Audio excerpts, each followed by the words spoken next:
Gosta de estar bem informado? Apenas por tempo limitado temos uma oferta especial. Todos os conteúdos Observador com 52% de desconto.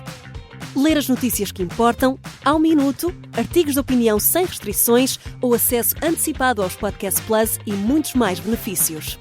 Tire a prova dos 9 e descubra as nossas ofertas. Flash Sale Observador. Mais benefícios, metade do preço. Assine agora em observador.pt por 1 ano com 52% de desconto.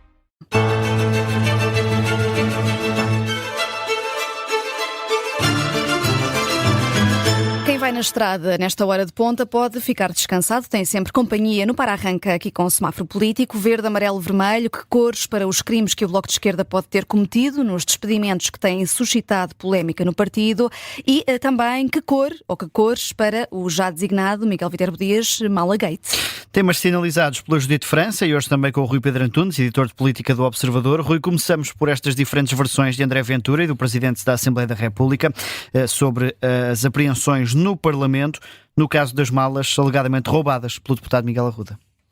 Sim, particularmente, até já escrevi um artigo de opinião esta semana no Observador que abordava estes dois temas, tanto o que eu vou aqui sinalizar como, em parte, aquele que a Judite vai sinalizar.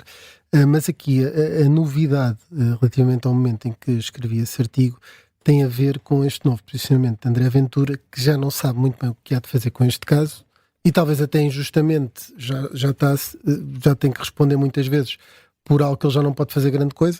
Na verdade ele não pode eliminar a Miguel Arruda de mais nenhuma forma do ponto de vista político, porque não há mais nada a fazer. De qualquer das formas, há uma coisa que ele tentou fazer, que foi apresentar-se como uma espécie de xerife que quase que denunciou, que disse que havia malas no Parlamento. E isso não é verdade. Não é verdade pela cronologia dos acontecimentos. Quando estão duas versões em contradição, pode haver uma que é mais plausível e pode até haver uma cronologia dos acontecimentos que acaba por contrariar outra. Ora, desde de terça-feira que André Ventura sabia da história do deputado, foi quando todos soubemos, da terça-feira da outra semana, da semana passada. Na verdade, na quarta, pelo menos, já várias pessoas sabiam que o deputado andava cheio de malas, que havia deputados a dizer, lá inclusivamente um artigo da Inês André Figueiredo, que o diz aqui no Observador, e há outros. Ontem André Ventura pareceu muito irritado por alguns jornalistas dizerem isso, mas isso foi escrito. Os jornalistas escreveram isso. O facto de não identificarem as fontes é porque têm honestidade, lealdade profissional, etc. Com pessoas que até são deputados do Chega e que merecem o mesmo respeito dos outros alvos de todos os outros partidos. Sim. Porque não tratam de forma diferente. Os deputados do Chega têm o mesmo direito, obviamente, ao anonimato, mesmo que André Ventura tenha pressionado para que fosse denunciado quem são esses deputados. E no meio disso tudo, além de ter ficado 2 dias calado sabendo que havia malas suspeitas num gabinete onde ainda por cima tinha o deputado do Chega, aparece a dizer quase como se o Chega fosse o grande denunciante daquela situação. Não. Houve material alegadamente roubado que foi guardado num gabinete do Chega e, portanto, houve matéria criminal dentro de um gabinete do Chega, com 2 deputados do Chega, um deixou de ser nessa altura, mas estava lá dentro o outro.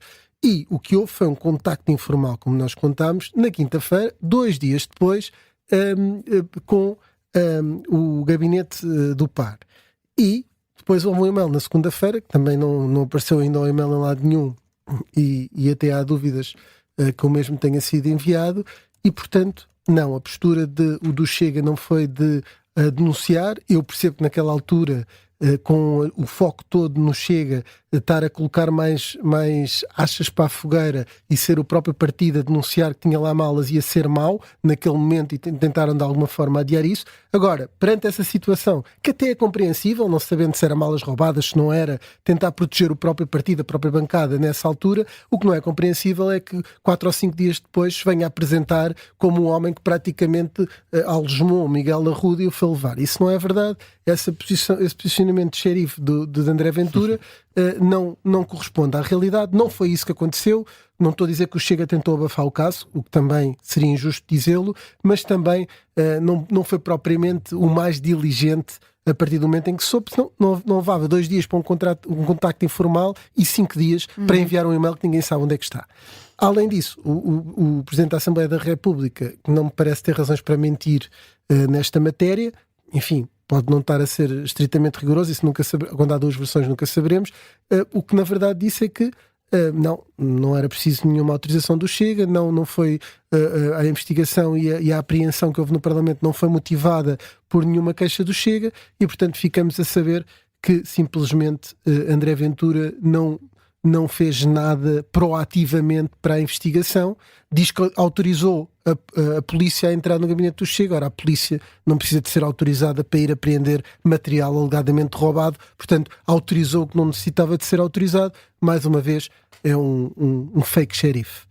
Só para dizer outra coisa, que ainda por cima hoje diz que, desculpa Judita, não te quero roubar mais tempo, ainda por cima hoje diz que Guiá Branco desvalorizou o caso. Ele não desvalorizou o caso. O Guiá Branco desvalorizou foi esta troca de e-mails, a retórica política que André Ventura tem direito a ter e desvalorizou toda esta retórica. Ainda bem, não é? Porque não desvalorizou o caso. Como Presidente da Assembleia da República tem mais é que desvalorizar este tipo de minudências. E não disse André Ventura está a mentir ou Chega está a mentir, não disse, simplesmente comprometido com a verdade, disse qual era a sua versão e que há formalmente e-mails e troca de correspondência relativamente a isso, que foi os atos que ele teve com as entidades judiciárias e, portanto, limitou-se a ser factual e não entrar neste debate que José Pedro Guiá Branco nunca quis entrar neste debate com o Chega. André Ventura é que parece um bocadinho perdido nesta história, percebo que ele esteja gastado a falar sobre o assunto. Mas cada vez que fala só faz pior. Perdão um bocadinho a pena. André Ventura tem ao contrário do que muitas vezes as pessoas pensam, ele já chegou a dizer, a tentar imitar o Trump, uma loucura à meio da campanha, ou seja, são um inimigo do povo e estas coisas assim. Mas toda a gente sabe que André Ventura tem um fair play incrível a lidar com jornalistas. Tem mesmo. E em entrevistas no Observador que estão longe de ser simpáticas, com perguntas muito escrutinadoras, como aliás fazemos com todos, ele respondeu sempre, na grande maioria das vezes, com um grande fair play e entendeu o trabalho do jornalista. Quando ele não está a fazer, está a retroceder, porque de facto uma das coisas que André Ventura sempre teve foi compreender esse lado do jornalista, menos quando está a falar lá para a sua claque aí ele cede-se um bocadinho, mas sempre compreendeu e no trato humano foi um líder partidário do qual os jornalistas não podem ter grandes queixas. Ontem excedeu-se, naturalmente que se excedeu. Sinal vermelho para André Ventura. Para fake xerife Ventura, já temos título para este semáforo político. Judite, ainda também aqui do Foro da Justiça, mas noutro tema, os contratos laborais do Bloco de Esquerda e os crimes que o partido pode ter cometido. Uhum. E como falávamos há pouco, também sobre o silêncio da Procuradoria-Geral da República, que não responde ao Observador, que já questionou por diversas vezes quais são as consequências legais, porque das consequências políticas já falámos. E nós estamos a falar, para quem não sabe ou não se recorda bem, do caso das duas trabalhadoras que tinham sido mães recentemente, que ainda estavam a amamentar, e essas duas trabalhadoras terão assinado falsos contratos a termo, sem que estivessem de facto a trabalhar. Esse expediente serviu como uma espécie de indenização pela extinção de posto de trabalho, está ainda por perceber o porquê desta opção, já que por extinção de posto de trabalho também teriam direito à indenização, mas a coisa aqui não é de sumenos, porque podemos estar a falar de crimes de falsificação de documentos, porque o contrato é falso. Aliás, Mariana Mortágua já veio dizer que fizeram este contrato para garantir um vencimento, exatamente porque estas mães estavam claramente numa situação de fragilidade. Portanto, a própria reconhece que estas mães estavam numa situação de fragilidade e que mesmo assim foram as escolhidas para serem despedidas.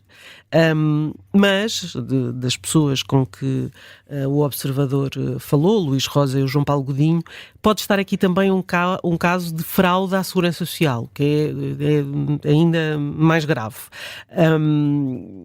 Analisando o caso destas duas trabalhadoras que assinaram estes novos contratos, portanto tinham um determinado contrato sem termo e assinaram novos contratos para receberem salários correspondentes a X meses, neste caso a 8 meses, como o tal aparente substituto de uma indenização, como nunca prestaram serviço e foram despedidas no final desses contratos.